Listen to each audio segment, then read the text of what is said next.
Second world war में लाखों कैदियों को टॉर्चर सेल में डाल दिया गया था। वहाँ उन्हें बुरी तरह टॉर्चर किया जाता था। उन्हें वहाँ फिजिकल और इमोशनल दोनों तरह से टॉर्चर से गुजरना पड़ता था। उन्हें अकेलेपन से भी गुजरना पड़ता था। कैदियों के सामने उनके दोस्तों की मौत हो जाया करती थी। उन्हें अपने दोस्तों और रिश्तेदारों को मरता हुआ देखना पड़ता था। ऐसे में कैदियों को ये लगने लगा था कि उनका भी मरना अब पक्का है। ये सब देखकर कैदी इमोशनली बहुत डिस्टर्ब हो जाते थे, बर्दाश्त नहीं कर पाते थे और वो सदमे से ही मर जाते थे। सेकेंड वर्ल्ड वॉर में कैदियों को रखने के लिए कई कैंप्स बनाए गए थे। उन्हीं कैंप्स में से एक कैंप में बंद थे psychologist doctor Victor Frankl. Victor उन कैंप्स में 3 साल तक रहे। उन कैंप्स में उन्होंने जो भी देखा, जो भी एक्सपीरियंस किया, जो भी टॉर्चर सहे, किसी को मालूम नहीं था कि वो इसके बारे में एक किताब लिख देंगे। उस किताब की करोड़ों कॉपीज़ बिक जाएंगी और कई भाषाओं में वो किताब ट्रांसलेट हो जाएगी। उन्होंने किताब लिखी जिसका नाम था मैन सर्च फॉर मीनिंग। अभी जो कोरोना क्राइसिस चल रही है, आप घरों में बंद हो, बोर हो रहे हो, अच्छा नहीं लग रहा है, तकलीफ हो रही है, तो आप अपनी इस तकलीफ को ज़रा इन टॉर्चर सेल्स के फ़ोटोज़ से एक बार कंपेयर ज़रूर करना। इससे मुझे पक्का यकीन है कि आपको अंदाज़ा हो जाएगा कि हमारी तकलीफ़ इन टॉर्चर सेल्स की तकलीफ़ के मुकाबले कुछ भी नहीं है।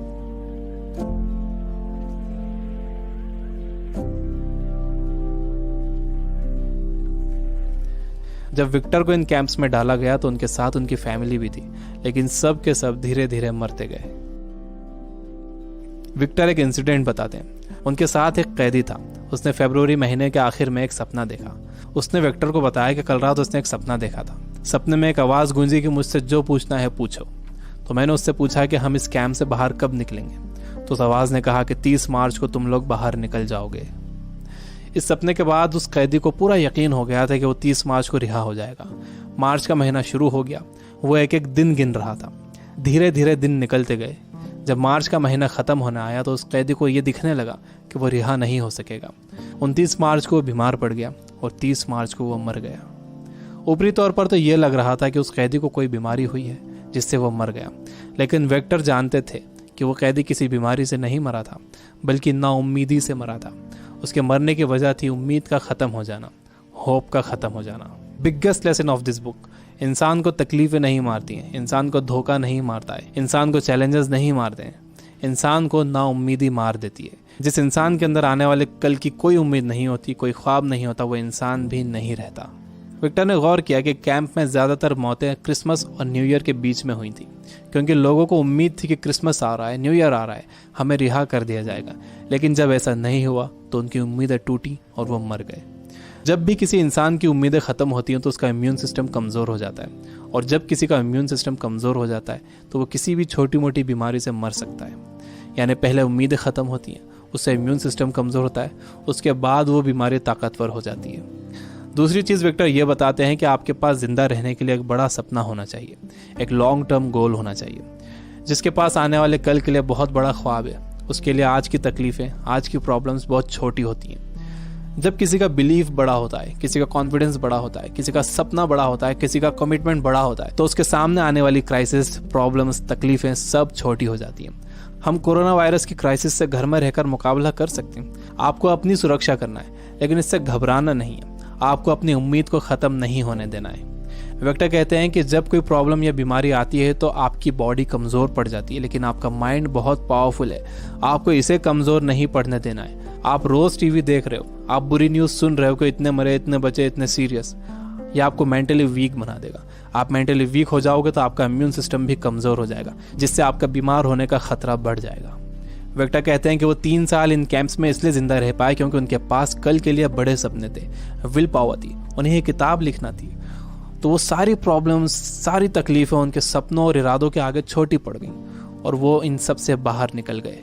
तीसरी चीज़ जो विक्टर ने ऑब्जर्व की थी वो ये कि जब इंसान के सामने कोई प्रॉब्लम आती है तो वो उसे कैसा मीनिंग देता है। वो उसे पॉजिटिव मीनिंग देता है या नेगेटिव मीनिंग देता है। जैसा भी आप उसे मीनिंग देते हो, ये मीनिंग ही उस प्रॉब्लम को आपके लिए मुश्किल या आसान बनाता है। आपका मीनिंग उस प्रॉब्लम को या तो और बढ़ा देगा या उसे ख़त्म कर देगा। फॉर एग्जाम्पल, आप कहीं जाने के लिए घर से बाहर निकलते हो और आप देखते हो कि आपकी गाड़ी का टायर पंचर है। अब आपको बहुत गुस्सा आ जाता है। आपको लगता है कि क्या इसे अभी पंचर होना था, या आप ही के साथ क्यों हुआ, पूरा मूड ख़राब हो गया। आपने इसे दे दिया नेगेटिव मीनिंग। आपके पास एक और ऑप्शन था। आप सोच सकते थे कि हो सकता है कुदरत आपको वहाँ जाने से रोक रही हो सकता है कि आप किसी बड़े एक्सीडेंट से बच गए हों इसकी वजह से। अगर तेज़ स्पीड में गाड़ी का टायर पंचर हो जाता तो एक्सीडेंट हो सकता था। अच्छा हुआ कि निकलने से पहले ही आपको टायर पंचर मिला। यह है पॉजिटिव मीनिंग। इंसान यूजुअली नेगेटिव ही सोचता है और इस नेगेटिव सोचने की वजह से हम हर चीज़ का नेगेटिव साइड ही देखते हैं, उसका पॉजिटिव साइड नहीं देखते। जैसे कोरोना क्राइसिस में जितना टाइम आपने फैमिली को दिया है, क्या आपने कभी पहले इतना टाइम दिया है? मेरे कुछ दोस्त जो किताबों से बिल्कुल दूर थे, उन्होंने बुक्स पढ़ना शुरू कर दी। वो रीडिंग हैबिट बना रहे हैं। अगर कोरोना क्राइसिस ना होता तो क्या ऐसा होता था? जितना मैं इन दिनों पढ़ रहा हूँ, पहले इतना कभी नहीं पढ़ता था। जितनी सफाई लोगों ने रखनी शुरू कर दी है, पहले कभी नहीं रखते थे। बार बार हाथ धो रहे हैं, अच्छी तरह हाथ धो रहे हैं, सोशल डिस्टेंस मेंटेन कर रहे हैं। किसी लाइन में लगे हुए हैं तो दूर दूर खड़े हो रहे हैं। आसमान साफ नज़र आ रहा है, हवा साफ हो गई है, समंदर का पानी साफ हो गया है। ऐसा लग रहा है कि नेचर ने जैसे रीसेट बटन दबा दिया।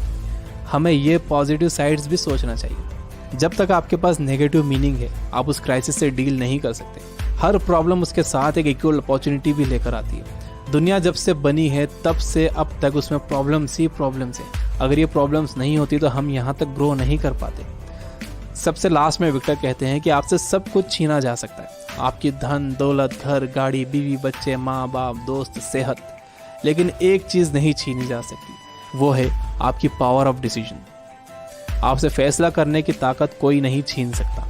अगर आप सिचुएशन से घबराकर फैसला करते हो तो वो सिचुएशन आप पर हावी हो जाएगी, लेकिन अगर आप सिचुएशन के हिसाब से खुद को बेहतर बनाते हो और डिसीजन खुद लेते हो तो आपकी ज़िंदगी बदल जाएगी। दुनिया में इससे पहले भी कई बीमारियां आई हैं जिससे करोड़ों लोगों की मौत हुई है। उसकी वजह ये थी कि लोग अवेयर नहीं थे, उनके पास इन्फॉर्मेशन नहीं थी, इन्फॉर्मेशन लेट पहुंचती थी, बीमारी से डील करने के साधन नहीं थे।